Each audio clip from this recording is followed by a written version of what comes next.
Capítulo 21. Meu comportamento pode estar errado, mas não é minha culpa. Mentalidade de deserto 6. Então disse o homem: a mulher que me destes por esposa, ela me deu da árvore e eu comi. Respondeu a mulher: a serpente me enganou e eu comi. Gênesis 3, 12 e 13.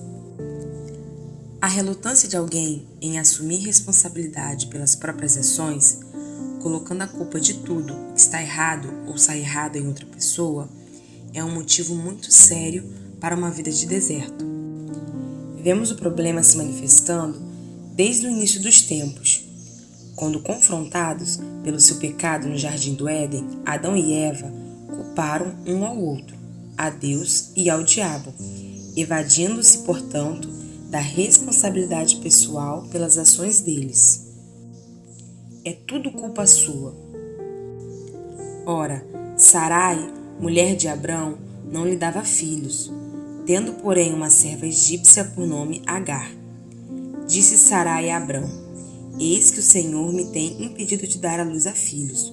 Toma, pois, a minha serva, e assim me edificarei com filhos por meio dela. E Abrão anuiu ao conselho de Sarai. Então Sarai, mulher de Abrão, tomou Agar egípcia, sua serva, e deu-a por mulher a Abrão, seu marido, depois dele ter habitado por 10 anos na terra de Canaã. Ele a possuiu e ela concebeu. Vendo ela que havia concebido, foi sua senhora por ela desprezada. Disse Sarai a Abrão: seja sobre ti a afronta que se me faz a mim. Eu te dei a minha serva para a possuíres. Ela, porém, vendo que concebeu, desprezou-me. Julgue o Senhor entre mim e ti. Respondeu Abrão a Sarai: a tua serva está nas tuas mãos. Procede segundo melhor te parecer. Sarai humilhou-a e ela fugiu de sua presença. Gênesis 16, do 1 ao 6. A mesma cena, representada por Adão e Eva, é vista aqui na disputa entre Abrão e Sara. Eles estavam cansados de esperar que Deus cumprisse sua promessa de uma criança nascida deles, então apelaram para a carne e fizeram do jeito deles. Quando as coisas saíram erradas e começaram a causar problemas, eles começaram a culpar um ao outro. No passado, observei esse mesmo tipo de cena inúmeras vezes em meu próprio lar, entre Dave e eu. Parecia que estávamos continuamente nos evadindo dos problemas reais da vida, jamais querendo enfrentar a realidade. Recordo-me vivamente de ter orado para Deus que Dave mudasse. Eu estava lendo a Bíblia e via mais e mais os defeitos dele e como ele precisava ser diferente. Enquanto orava, o Senhor falou comigo: Joyce, Dave não é o problema. Você é o problema. Fiquei desolada. Chorei e chorei. Chorei por 3 dias, porque Deus estava me mostrando como era viver na mesma casa comigo. Ele me mostrou como eu tentava controlar tudo o que acontecia, como resmungava e me queixava por aí afora. Foi uma bofetada chocante no meu orgulho, mas foi também o início da minha recuperação com o Senhor. Como a maioria das pessoas, eu colocava a culpa de tudo em alguém, mais ou em alguma circunstância além do meu controle. Pensava que estava agindo mal porque havia sido abusada, mas Deus me disse: o abuso pode ser a razão de você agir dessa forma, mas não o use como desculpa para permanecer assim. Satanás trabalha com afinco em nossa mente, construindo fortalezas que nos impedem de enfrentar a verdade. A verdade, não creio que exista algo mais penoso emocionalmente do que enfrentar a verdade sobre nós mesmos e nosso comportamento. Como é penoso! A maioria das pessoas foge disso. É razoavelmente fácil enfrentar a verdade sobre alguma outra pessoa, mas quando precisamos nos enfrentar, achamos muito mais difícil. Se. E o povo falou contra Deus e contra Moisés: por que nos fizeste subir do Egito para que morramos neste deserto, onde não há pão nem água, e a nossa alma tem fastio desse pão vil. Números 21:5. Como você deve se lembrar, os israelitas queixavam-se de que todos os seus problemas eram por culpa de Deus e de Moisés. Eles se eximiram com sucesso de qualquer responsabilidade pessoal por estarem no deserto por um tempo tão longo. Deus me mostrou que esta foi uma das principais mentalidades de deserto que os manteve lá por 40 anos. Foi também uma das principais razões porque gastei tantos anos caminhando em volta das mesmas montanhas em minha vida. Minha lista de desculpas porque estava agindo mal era infindável.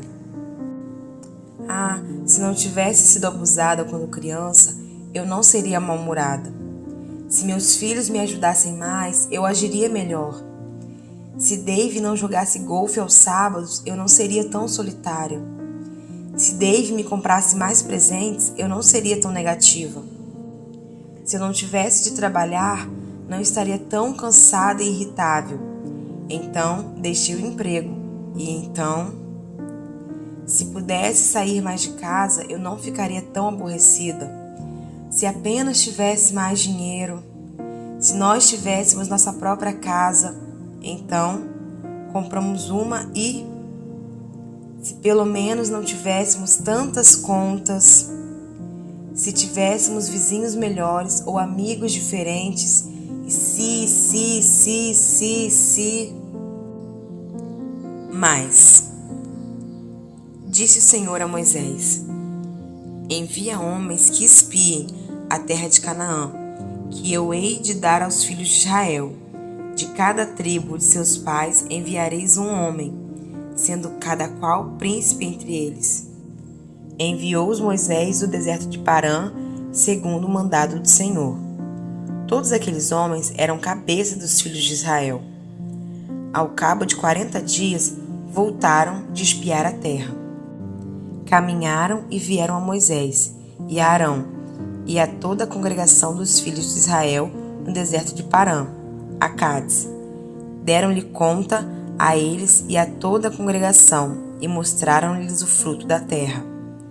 Relataram a Moisés e disseram: fomos à terra a que nos enviastes, e verdadeiramente mana leite e mel.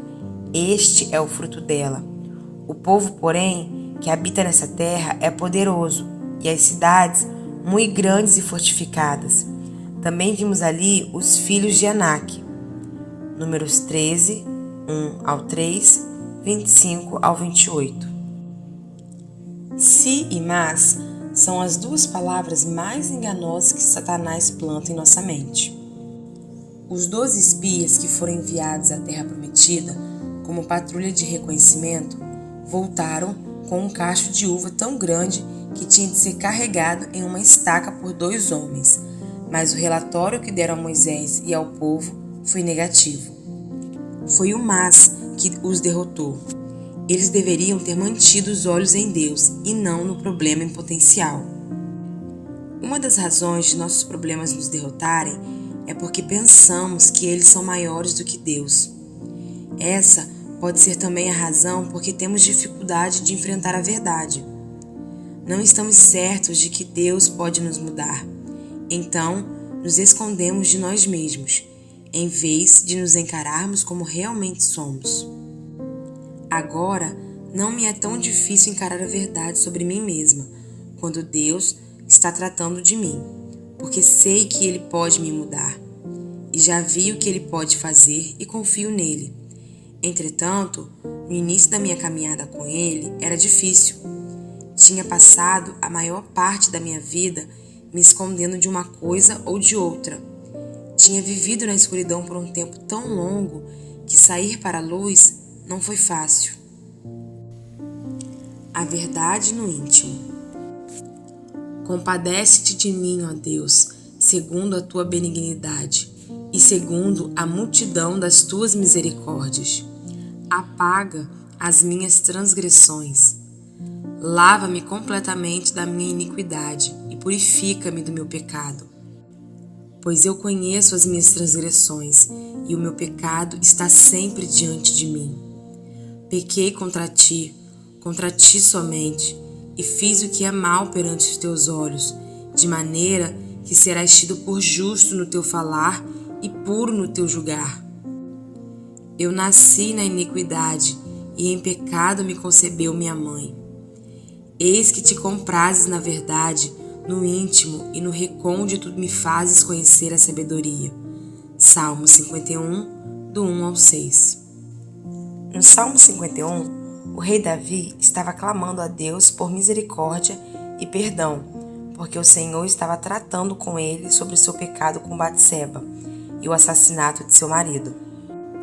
Acredite ou não, o pecado de Davi havia ocorrido 1 ano antes desse salmo ser escrito, mas ele não o havia encarado nem reconhecido. Ele não estava enfrentando a verdade, mas enquanto se recusasse a fazê-lo, não poderia se arrepender, e enquanto não se arrependesse, Deus não poderia perdoá-lo. O verso 6 dessa passagem é um versículo poderoso. Ele diz que Deus deseja a verdade no íntimo. Isso significa que, se desejar receber as bênçãos de Deus, deveremos ser honestos com Ele sobre nós e sobre nossos pecados. A confissão precede o perdão. Se dissermos que não temos pecado nenhum, a nós mesmos nos enganamos e a verdade não está em nós. Se confessarmos os nossos pecados, Ele é fiel e justo para nos perdoar os pecados e nos purificar de toda injustiça. Se dissermos que não temos cometido pecado, fazemo-lo mentiroso e a sua palavra não está em nós. 1 João 1, do 8 ao 10. Deus é rápido para nos perdoar se nos arrependermos verdadeiramente, mas não podemos nos arrepender se não enfrentarmos e reconhecermos a verdade sobre o que fizemos. Admitir que fizemos alguma coisa errada, mas, então, dar uma desculpa para o erro, não é a maneira de Deus enfrentar a verdade. Naturalmente, queremos nos justificar e as nossas ações, mas a Bíblia diz que nossa justificação encontra-se somente em Jesus Cristo. Romanos 3, do 20 ao 24. Eu e você somos justificados diante de Deus, depois de pecarmos, apenas pelo sangue de Jesus, não por desculpas. Lembro-me de quando uma vizinha me telefonou um dia e me pediu para levá-la ao banco naquele momento, antes que ele fechasse, porque o carro dela não estava ligando. Eu estava ocupada fazendo minhas coisas e não queria parar, então fui rude e impaciente com ela. Assim que desliguei o telefone, senti que tinha agido muito mal e que precisava ligar-lhe, pedir-lhe desculpas e levá-la ao banco. Minha mente estava cheia de desculpas que lhe daria por ter reagido tão mal. Não estava me sentindo bem, estava ocupada, eu mesma estava tendo um dia difícil, mas lá no meu espírito podia sentir o Espírito Santo me dizendo para não dar nenhuma desculpa. Apenas telefone-lhe e diga-lhe que estava errada. Ponto final. Não diga nada além de eu estava errada e não há desculpas para a forma como eu me comportei. Por favor, perdoe-me e deixe-me levá-la ao banco. Posso dizer que foi difícil fazer isso. Minha carne estava sendo cortada.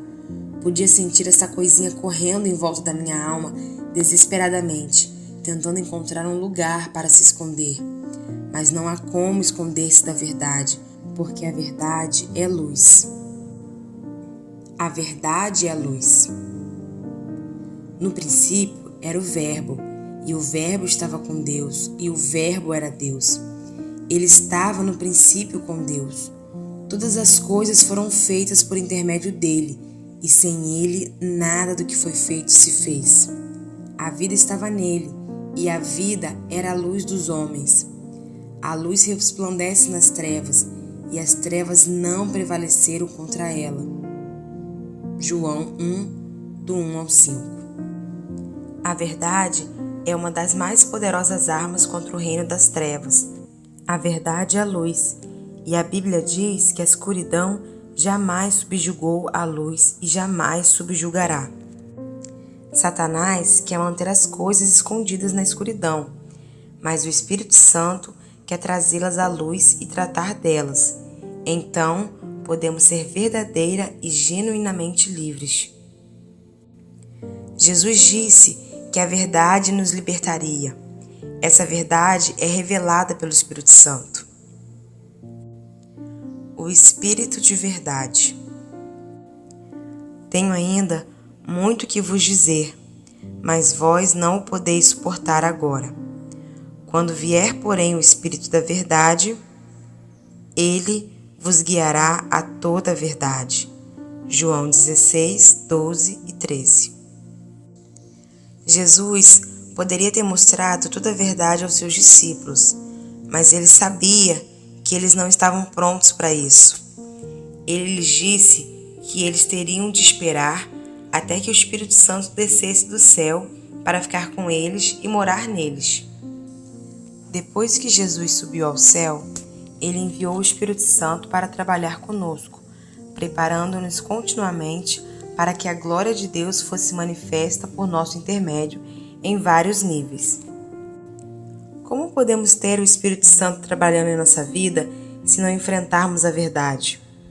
Ele é chamado de o Espírito da Verdade. A faceta principal de seu ministério a nós é nos ajudar a enfrentar a verdade, trazer-nos a um lugar de verdade, porque apenas a verdade nos libertará.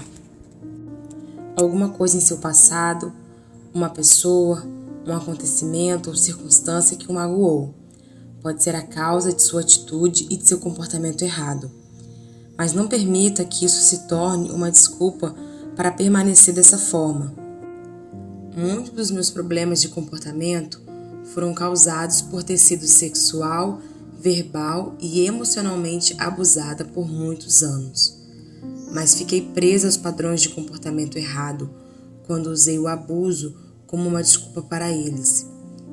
Isto é como defender seu inimigo dizendo: eu odeio esta coisa, mas é por isso que a guardo. Você pode experimentar uma gloriosa liberdade de cada escravidão definitivamente. Você não precisa gastar 40 anos vagueando no deserto. Ou, se você já gastou 40 anos ou mais lá, porque não sabia que as mentalidades de deserto o estavam mantendo lá, hoje pode ser o seu dia de decisão. Peça a Deus que comece a mostrar-lhe a verdade sobre você mesmo. Quando Ele o fizer, suporte.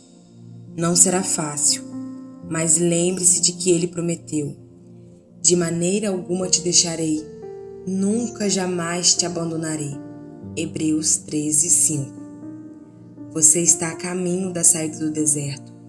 Desfrute a terra prometida.